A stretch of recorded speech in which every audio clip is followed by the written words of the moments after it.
What's good with YouTube? You already know, Big Flocka with the convict's perspective, and I'm gonna slide on through with a little bit of energy. Please hit the like, subscribe, comment, do all those things to help support this channel, and hit that bell notification for future fire content. So, as we already know, homie Hangout did a good video on the individual Jason Darn. Okay, I'm gonna give you guys his full name, Jason Tobias Floyd Darn. Okay, I was able to do a research into who this individual was, and I found a lot of interesting information that you guys are going to hear right now about the man who's the homeboy Norteno that died up in Pelican Bay. Now, from what I'm seeing, right, his case is from 2004. Okay, he ended up killing an individual. Jason Darn was convicted of a murder, right, that happened in 2004 when he killed a 75-year-old man in a murder robbery. Okay, the man's name was Hassan Muhammad El Hajj, who worked at the Camel Market right there in East Oakland. Now, how he got arrested was he ended up being treated in San Francisco General Hospital for shooting wounds that happened out there in San Francisco. Now, he was subsequently transferred to Oakland, where he was there for 4 years, and eventually got found guilty, convicted, 25 years to life, of course. At first, the death penalty was on the table with this individual. Now, what I found interesting is he was 21 years old around the time of the offense, right? He had just did 6 years in YA for a robbery that happened out there in Pomona. And from my understanding, he moved to LA moved from LA upon paroling from YA to stay with family in Brentwood, California, and then Oakland. So I can't confirm this, right? But I believe that this individual, Jason Darn, was not an original homeboy. So in 1999, he had actually been living in Pomona, and he actually paroled from the California Youth Authority of Los Angeles. So this raises questions for me to believe that he probably wasn't in Norteno until he even hit the county jail. Now, in 1999, he was 15 years old. He paroled when he was 21 years old. So I've heard rumors that he did something bad way back in the days, they say, right? Could this possibly been something in YA? Could he have done something to somebody in YA that now is actually a big homie for the Southsiders? Who knows? There's a lot of questions, right? But if he paroled from the California Youth Authority of Los Angeles in 2005, it's highly unlikely that he was a Norteno unless he paroled from the basically ADSEC. Somewhere after he got out of Youth Authority is when he transferred and moved out to Brentwood, and then he had family in Oakland, and that's when he pretty much got barely in the mix when he was out there, and he caught a case. Now, the interesting thing, he was out there, he was about that violence. 99, he went in for robbery. His current case that he was in on, it was for a murder robbery. And then somewhere out there in San Francisco, he got shot in San Francisco by somebody from San Leandro, right? So that just tells me that he was definitely in the mix some way out there. And what type of behavior was he conducting himself, man? I get that maybe there's some questions by his conduct and whatnot. I'm not saying in a prison setting, but when I hear that he did something that was fucked up way back in the days, this could be anything that even happened in YA. Because if it happened in prison, I'm pretty sure that the homeboys would really have monitored that and somehow dealt with it. Now, people are wondering, okay, 2004, he's doesn't seem like he was a Norteno. How could he became a Norteno? Now, that happens all the time, right? Say you get into a household and you're not clicking with the cats that are from there. He may have not been clicking with the cats from the Bay Area, the black car. Sometimes, you start to, kick it with homeboys, Nortenos, and then you learn about them, and somewhere along the lines, it seemed like maybe he was embraced by them. Because even in the names in his past court case, it didn't mention any gang members or gang affiliations or those that, had Rasa last names. So I'm going to assume that his relationship with the Norte probably started in the county jail, but it could have even transpired in California prison system. If anything, somewhere along the lines, he became a homeboy. Now, he was 39 years old. He was, I believe, 18 to 19 years into his sentence. So he was a, well-versed, seasoned individual in the prison system. And by some of the court cases that he's had that I looked into, he was definitely about that action. He was with the business. Okay, so what could he have done recently? See, there's been so much people saying this and that. The best information I had, right, was they said that he had it coming. Someone said it was for something years ago. Had it coming, says who? That's my question. That information apparently came from a person that I know that was in contact with a certain Southsider. Now maybe that was his personal perspective. So somewhere along the line, this dude had did something right that pretty much warranted the attention of the Southsiders, and maybe he barely got found out. Maybe he was a beast. Maybe he was putting in work when he was in YA. But that works both ways. There was individuals from down south putting in work on Northerners and whatnot, Southsiders, everything, man. So why was it so serious that they felt they had to deal with this individual? Now, his crime was, to be honest with you, was not a crime of integrity. He killed a 75-year-old man that was doing his job. That was 2 weeks into the job, right? That's kind of frowned upon. But it's a criminal lifestyle that sometimes people live, especially in the hood, especially in Oakland at that time, right? People are committing crimes, and sometimes they don't want to risk going back unless they fucking do all within their fucking, abilities. From me reading the case, he didn't have to shoot the dude. It was a heartless fucking move. But apparently, he's married and he has a couple kids of his own. So in light of his crimes, apparently the Homeboys didn't see any red flags. There was question marks on the paperwork. He never admitted that he was a shooter. And there was a lot more circumstantial evidence and one person who was testifying against him. So like I said, from what I'm gathering, I don't think he grew up in a traditional barrio type neighborhood to where they talked with slang or whatnot.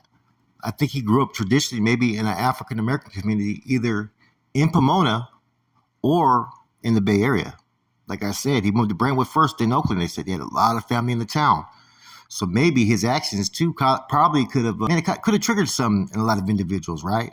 A lot of people don't like the fact that the Northerners' relationships with blacks have been solid for years, and that they're open to allowing a lot of blacks enter into their circles, and they don't have to be traditional cholos or act like cholos, man. They could be something like 21, 22 years old and believe in the cause and be embraced. And that's what you clearly have here with this individual. Now, people are going to say well, they did it, they hit him, look at who it was and all this stuff, right? It doesn't matter who it is. This person could have had the worst jacket, committed the worst crime.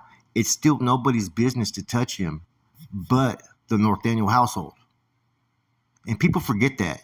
And I've been reiterating that every time. There's no way you can twist it. There's no way you can change it. There's no way you can continue to try to sit there and say, well, he had it coming or whatnot. Nobody makes a decision but the Norteno collective.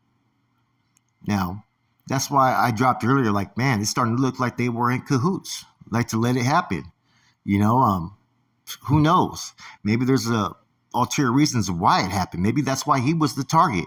I don't know. There's a lot of what ifs with this situation. Now, we know CDCR released him to the family, I heard, and that the family pulled the plug. That's one thing. So therefore, they don't necessarily have to, I think, even release a press release. Being that this is such a sensitive issue, I could see them not doing so to try to fucking prevent it from getting out there so they can pretty much prepare themselves for, any type of damage that may occur from this incident. Like I said, there's a lot of rumblings. There's a lot of rumors. Some people say they're not going to be doing anything, that they're just going to let it go. But anybody that's been in the trenches, right, guerreros and warriors and soldados, and I'm not trying to promote violence, I'm just keeping it real, knows that you do not touch another group without expecting there to be consequences for that act. Because otherwise, you're letting another group deal with your people. And under no circumstances is that ever to be tolerated, period. That's an act of war. Now, if it gets swept under the rug, like I said, the morale of the gente are going to change. It's hard to believe in something when they let one of their own just hung out there to dry and nobody wants to deal with any type of repercussions. Like I heard someone else do a video earlier and they were talking about, what was it? No one man is above the program and this and that. And that they're saying it wasn't as serious as people fucking made it out to be. Like, where the fuck you getting your information, man? Because a dude fucking died. I don't know where some people got their shield of honor, right? But that shit never goes. It doesn't fly. And it's not me trying to fucking go back to the active side or do this and that. Right is right, wrong is wrong. And I still don't forget where I come from, nor the loved ones and friends that I left behind that are still there. Because if something happened to one of my loved ones or friends, I'd be pissed off if there was no fucking retaliation, especially if I knew they were a good dude. Now, I don't know this individual, but still, protocol's protocol. And in 40 years, that procedure has remained the same. I've never, ever heard of the Nortenos or NF allowing anybody to deal with an individual on their own without it being war or consequences for doing so. Not one time. So for that to be put out there that fast, oh man, it's just red flags everywhere.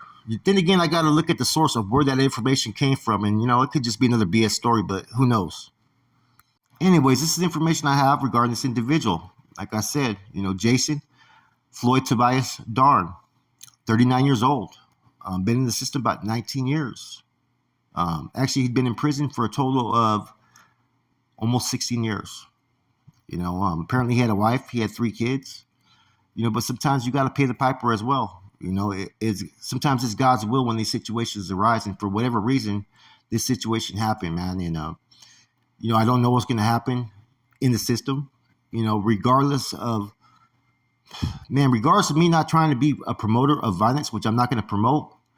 I'm just not going to sit there and say that anything should be accepted within the Norteno people, right? Allowing anyone that's a Northerner, I don't care if he's a first termer, never did nothing, no work, put in no work ever in his life. Nobody should ever be put in a position to where another group deals with them, man. And I don't know, I couldn't accept it. That's just me. I know certain people are saying new time and age and this, that, but that's coming from one particular side that doesn't want any consequences. Now, what would happen if the roles were reversed? You guys tell me, if the roles were reversed, would that same energy be on the other side? Nah, it wouldn't be. They'd be wanting heads for that shit, man. But like I said, right, I don't even blame the Surenos that actually did this, because all they were doing was following orders. That's it. It's the same thing when you're giving an order. It's all business. So whoever made that call and whoever allowed that call to be made, someone got to answer for that. You don't let this happen. You let it happen once, it's going to happen again. And that's the truth. And now it's pretty much elevated to a whole higher alert, man. And I don't wish anything to fucking kick off statewide, right? But you never know. I'm just keeping it real. I'm not going to sit here and sugarcoat it and say, oh, yeah, it's going to be kumbaya, just let it go. It doesn't work that way. It doesn't work that way. Now, his AKA was also known as Believer. Interesting name, Believer. So I guess he's one of those ones, like I said, that hit the system and was educated on the struggle when he got here to the county of prisons. I've seen that happen a lot of times. I've met a dude named Flacco from Las Vegas. Never been to prison in his life. Never associated really with Nortenos or Surenos. He was from Vegas, hit the system, he became a Norteno. So it doesn't matter where you're from or how long you've been doing it. It's where your heart's at. So anyways, I thought I'd do this quick spill.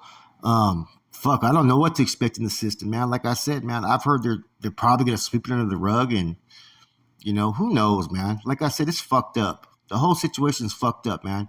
Them dudes that made that call and said, fuck the Norte, fuck it, acknowledging the NF about this issue, right? They're the ones that should be held accountable the most, because basically they're the ones that made that call.